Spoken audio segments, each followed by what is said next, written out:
Layan guys. Yang kelajuan macam ni. Macam tengah race lah. Macam main dalam game tu. Kembali kepada ni. Come to me. Kita ni kecil je tapi laju. Siap boleh tengok gambar video dalam telefon kita. Kontrol guna telefon. Ada kamera FPV. Gambar dia pun cantik guys. Jom sama main.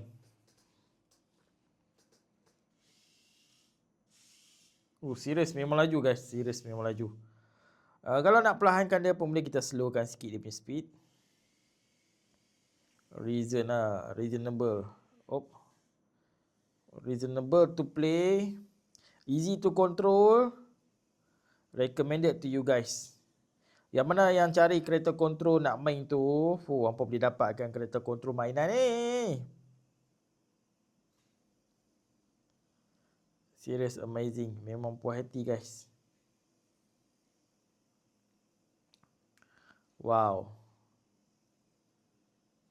Their speed is very good. Berapa minit ni?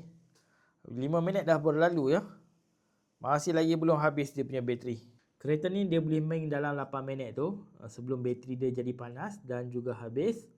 So memang function kereta control FPV ni. Kalau hampa nak dapatkan dia, link ada saya sediakan. Boleh tekan dan order sekarang.